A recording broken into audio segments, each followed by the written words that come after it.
अस्सलाम वालेकुम friend, this is Ejaz from the medicine सरकार। इंसान जिस्म एक कम्प्लेक्स निज़ाम है जो कि सिर्फ अल्लाह ताला ही बना सकता है। यहाँ पर बहुत सी चीज़ें एक अपना अपना काम करती है। छोटी छोटी चीज़ होती है जो कि बहुत ही बड़ा काम करती है। जिस्म में छोटी सी भी खलल आ जाए, मसला आ जाए तो जिस्म को बहुत ज़्यादा नुकसान पहुँचता है। यहाँ पर आज मैं आपसे कुछ ऐसी चीज़ें डिस्कस करने वाला हूँ जो कि एक छोटी सी कमी या छोटी सी मिस्टेक की वजह से पूरे जिस्म के निज़ाम को तबाह कर देती है। अब उसके लिए फिर तरह तरह की मेडिसिन इस्तेमाल की जाती है। अब उनमें से एक मेडिसिन है फोलिक एसिड। जी हाँ, आज मैं आप लोगों से बात करने वाला हूँ फोलिक एसिड के बारे में।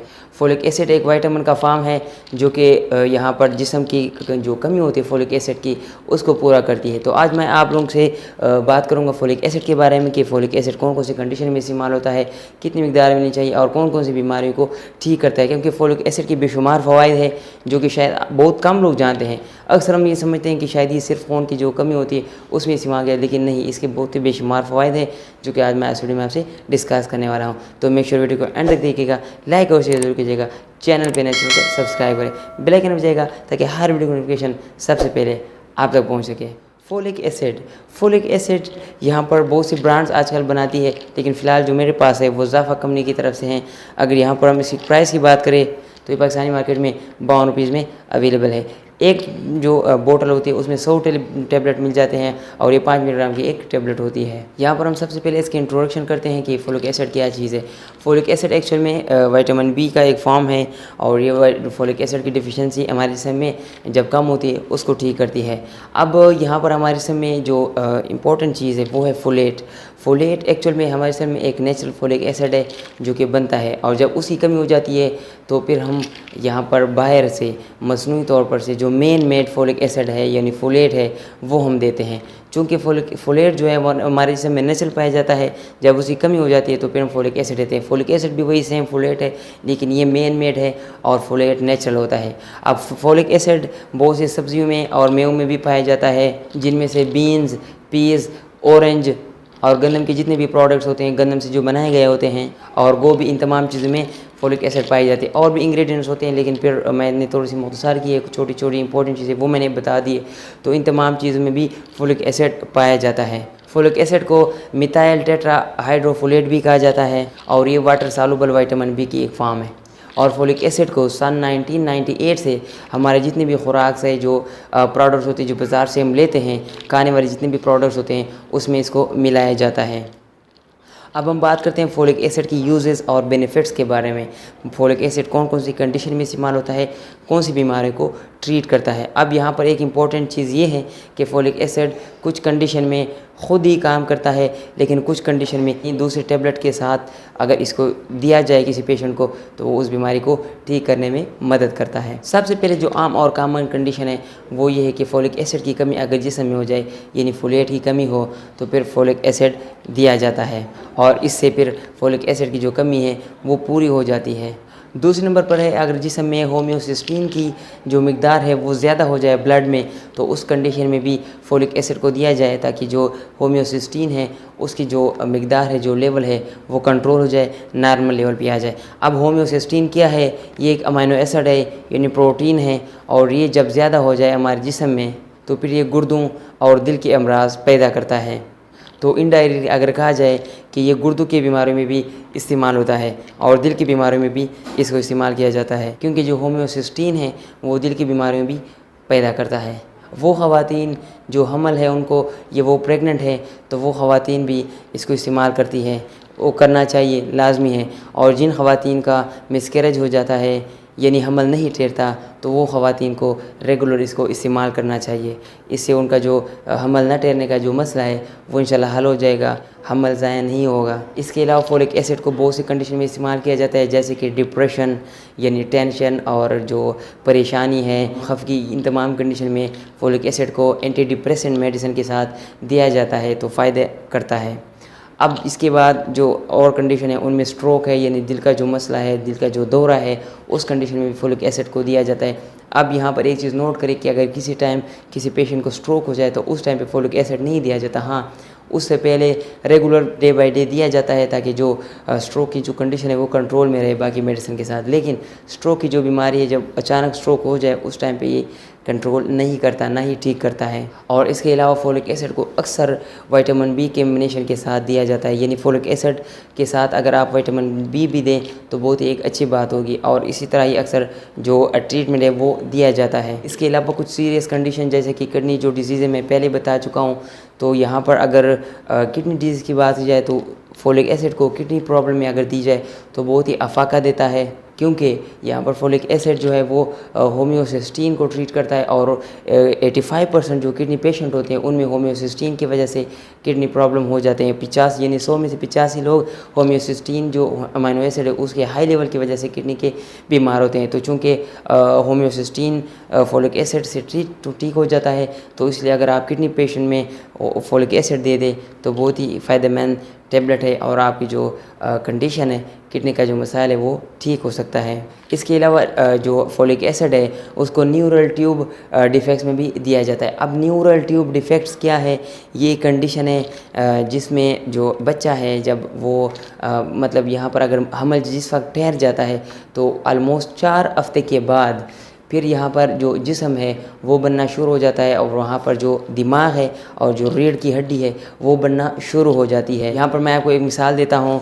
जिस टाइम बच्चा बनना शुरू हो जाता है, यानी पहले ही दिन जब हमल ठहर जाता है, उस टाइम पे जो बच्चा होता है, जो फीटस होता है, वो इस तरह फ्लैट होता है। अब उसको हम बच्चा नहीं कह सकते, फीटस ही होता है, पहले फीटस कहते हैं।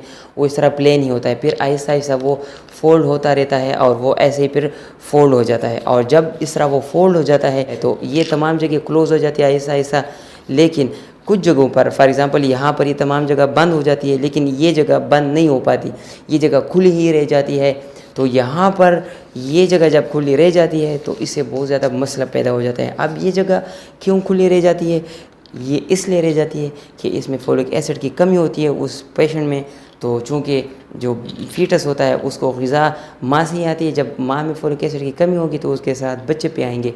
तो यहाँ पर ये जगह खुली रह जाती है और फिर उसके बाद यहाँ से जो मवाद है वो बाहर निकलना शुरू हो जाता है, और फिर जो पीठ होती है वो ऐसे एक गुंबद सा बन जाता है, और स्किन के अंदर एक मोटी सी अंदर चीज़ें पड़ी होती है वो बाहर से निकलना शुरू हो जाती है। अगर आप यहाँ पर पिक्चर देख सकते हैं, पीठ के बाहर ये गोल सा जगह बनी होती है वो ऐसे ही बन जाती है। वो अंदर जो स्पाइनल की जो चीज़ें होती है वो बाहर निकलना शुरू हो जाती है। चूँकि यहाँ पर जो कंडीशन है वो डेवलप हो जाती है, उन चीज़ों को रास्ता मिल जाता है, इसलिए वो बाहर की तरफ कोशिश करती है कि वो बाहर की तरफ आ जाए। तो इस कंडीशन को न्यूरल ट्यूब डिफेक्ट्स कहते हैं। इनमें फिर 3 टाइप्स होते हैं। स्पाइन बाइफिडिया। स्पाइन बाइफिडिया क्या होता है? ये वही कंडीशन है जो अभी मैंने आपसे एक्सप्लेन की कि जो स्पाइनल कार्ड है वो जब डेवलप होता है जिस टाइम पे, तो एक जगह वो खुली रह जाती है और वहाँ से फिर जो मवाद वो बाहर निकलना शुरू हो जाता है और वहाँ पर एक गुम्बद सा बन जाता है, एक बॉल टाइप का बन जाता है। तो उस कंडीशन को स्पाइन बाइफिडिया कहते हैं। दूसरे नंबर पर है एनसेफेली।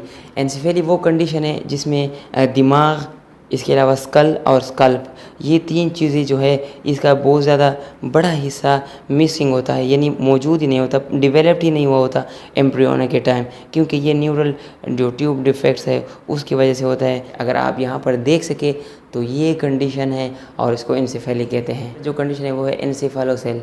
एनसेफालोसेल वो कंडीशन है जिसमें सर के पीछे जो एक एक थैलानुमा एक चीज़, जो दिमाग का जो एक थैलानुमा हिस्सा बाहर की तरफ आ जाता है, और ये जो है पूरे जो स्कल है उसकी ओपनिंग को कवर करता है, और इसको एनसेफालोसेल कहते हैं। और ये भी न्यूरल ट्यूब डिफेक्ट्स की वजह से ही होता है। और ये एक मामूली सी फोलिक एसिड जो कि आधे रुपए में एक गोली मिलती है, उसकी वजह से इतने ज़्यादा सवियर कंडीशन पैदा होते हैं। अब यहाँ पर अगर आप ये टेबलेट रेगुलर इस्तेमाल करें तो ये कंडीशन इंशाल्लाह पैदा ही नहीं होंगे। इसके अलावा फोलिक एसिड गम डिजीज़ को भी ट्रीट करता है, यानी और स्पेशली प्रेगनेंसी के टाइम पर जब मसूड़ों के अंदर गम्स जो इन्फेक्शन वगैरह हो जाते हैं, उस टाइम पे अगर आप गम्स जो ट्रीटमेंट है उसके साथ दे दें तो ये बहुत ही फ़ायदेमंद साबित हो सकता है। इसके अलावा अगर आप स्ट्रोक कंडीशन में लेंगे तो 10 से लेकर 25% तक स्ट्रोक का जो ख़तरा है वो फोलिक एसिड की वजह से कम हो सकता है। तो कोशिश करें कि जो स्ट्रोक के पेशेंट है वो भी कभी ना कभी फोलिक एसिड को इस्तेमाल किया करें, चाहे वो खुराक के फॉर्म में हो या फिर मेडिसिन के फॉर्म में हो। और आखिर में जो सबसे अहम और इम्पॉर्टेंट डिजीज़ है वो है कोलोन कैंसर। कोलोन कैंसर बड़ी आंत का कैंसर है और उसमें भी फोलिक एसिड का बहुत ही एक इम्पॉर्टेंट रोल है। तो आप बाकी मेडिसिन के साथ फोलिक एसिड का इस्तेमाल करें, बहुत ही फ़ायदा आपको पहुंचने वाला है। तो ये कुछ ऐसे डिज़ीज़ है जिनमें फोलिक एसिड का बहुत ही एक अहम किरदार है ठीक करने में। तो अगर आपको ये तमाम मसाइल है तो आप कोशिश करें फोलिक एसिड भी आप साथ में इस्तेमाल कर सकते हैं। अब हम बात करते हैं कुछ साइड इफ़ेक्ट्स के बारे में जो कि फोलिक एसिड की वजह से होते हैं। वैसे तो फोलिक एसिड के बहुत ही कम साइड इफ़ेक्ट्स हैं, मतलब ना होने के बराबर है, लेकिन स्टिल कुछ हैं जो कि शायद हो सकते हैं। तो आपको जानना अगर है तो आप जान लें, नहीं तो आप वीडियो स्किप कर सकते हैं। आगे मैं अभी डोज़ के बारे में बात करने वाला हूँ। अगर कुछ साइड इफ़ेक्ट्स की बात करें तो यहाँ पर डायरिया हो सकता है, यानी पेट कभी कभार अगर हो जाए तो ख़राब हो सकता है। इसके अलावा नींद में थोड़ी सी डिस्टर्बेंस आ सकती है। वैसे मैं पर्सनली फोलिक एसिड यूज़ करता रहता हूँ क्योंकि मुझे पर्सनली भी एक मसला है, तो लेकिन मुझे ऐसा कोई भी मसला फेस नहीं हुआ है। तो जस्ट मैं इंफॉर्मेशन के लिए आपको बता देता हूँ। बाकी यहाँ पर रेशेस भी आ सकते हैं स्किन के ऊपर, और नाउजिया की जो कंडीशन है वो भी हो सकती है। अब हम बात करते हैं कुछ ड्रग इंटरेक्शन के बारे में, यानी कौन से दवाइयों के साथ इसको नहीं लेना चाहिए, शायद फिर मसाइल पैदा हो सकते हैं। दवाइयाँ एक दूसरे के असर को कम कर देती हैं। सबसे पहले जो मेडिसिन है वो है फास्फेनाइट्रोइन। फास्फेनाइट्रोइन एक मेडिसिन है जो कि एंटी सीजर मेडिसिन है, यानी झटके जो बच्चों को जब झटके लग जाते हैं उस टाइम पे ये दवाइयाँ दी जाती है। तो अगर वो दवाई आप बच्चों को दे रहे हैं और साथ में फोलिक एसिड भी दे रहे हैं तो शायद फोलिक एसिड की वजह से उस दवाई का जो असर है वो कम हो जाएगा। बच्चों में जो सीजर्स है वो ज़्यादा हो सकती है, तो कोशिश करें उस टाइम पे फोलिक एसिड ना दिया करें। दूसरे नंबर है मेथोट्रेक्सेट। मेथोट्रेक्सेट भी एक दवाई है, अगर उस टाइम पे आप ये दवाई देंगे फोलिक एसिड साथ में तो शायद वो भी असर एक दूसरे का ज़ायल कर देंगे, तो इसलिए कोशिश करें इसके साथ भी आप फोलिक एसिड ना दे दें। और आखिर में फिनोबार्बिटाल, ये मेडिसिन भी एंटी सीजर्स है, सीजर में इस्तेमाल की जाती है, तो इसके साथ भी आप फोलिक एसिड को इस्तेमाल ना करें। अब हम बात करते हैं डोज़ के बारे में, फोलिक एसिड की डोज़ कितनी है और ये कितनी दवाई लेनी चाहिए। अब चूँकि अगर जिसमें फोलिक एसिड की कमी है तो उस कंडीशन में यहाँ पर 1 मिलीग्राम तक आप ले सकते हैं, 1 मिलीग्राम से 2 मिलीग्राम तक आप इसको खा सकते हैं डेली बेसिस पर, एक गोली रोज़ाना। और अगर न्यूरल ट्यूब डिफेक्ट्स हैं तो उस कंडीशन में 600 मिलीग्राम तक आप उस पेशेंट को दे सकते हैं। इसके अलावा जो प्रेग्नेंट वूमेन है और जो फ्यूचर यानी प्री प्लानिंग यानी प्रेगनेंसी से पहले अगर आप ये देंगे तो उस कंडीशन में 600 मिलीग्राम का जो डोज़ है वो तरतीब दिया गया है, और 600 मिलीग्राम का डोज़ रेगुलर के बेसिस पर उस लेडीज़ को देना चाहिए। और कोशिश करें कि जब वुमेन प्रेग्नेंट हो जाए तो उसके बाद भी 400 मिलीग्राम माइक्रोग्राम देने चाहिए। तो यहाँ पर ये जो डोज़ है ये 3 महीने तक लगातार देना चाहिए। जो पहले 3 महीने वो लाजमी देना चाहिए, कम से कम 600 माइक्रोग्राम ज़रूर देना चाहिए। और जो कोलोन कैंसर है उसको कम करने के लिए 400 mcg पर डे देना चाहिए। तो ये इसका डोज़ हो गया है। अगर आप इस डोज से देंगे तो शायद बहुत फ़ायदा होगा। आप इसको बढ़ा भी सकते हैं, आप मैक्सिमम 5 मिलीग्राम भी खा सकते हैं, क्योंकि ये 5 मिलीग्राम की टेबलेट है। तो अगर आप 5 मिलीग्राम टेबलेट लेंगे तो भी आपको कोई साइड इफ़ेक्ट्स नहीं होंगे, कोई ओवरडोज़ का ख़दशा नहीं होगा। आप इसको इस्तेमाल कर सकते हैं, क्योंकि मैं रेगुलर 5 mg टेबलेट ही खाता हूँ। तो ये कुछ डिटेल थी फोलिक एसिड के बारे में। मुझे उम्मीद है आपको इससे बहुत ज़्यादा फ़ायदा हासिल होगा, बहुत ज़्यादा नॉलेज हो गया, आपके लिए में इजाफा हो गया होगा। अगर आपको इससे फ़ायदा मिला हो तो प्लीज़ वीडियो को लाइक करें, शेयर करें, और इसके अलावा चैनल भी सब्सक्राइब कर दीजिएगा। स्टिल अगर आपको कोई भी सवाल है भी तो कमेंट्स में पूछ सकते हैं, मैं इंशाल्लाह आपको इंस्टेंट रिप्लाई दूंगा। इसके अलावा अगर कोई सजेशन है आपका हमारे चैनल के हवाले से तो आप ज़रूर दीजिएगा, हमें बहुत खुशी होगी आपके सजेशन का और हमें इंतज़ार रहेगा। आज के लिए बस इतना ही, अपना ख्याल रखिएगा। दीजिए साइनिंग ऑफ, अल्लाह हाफिज़।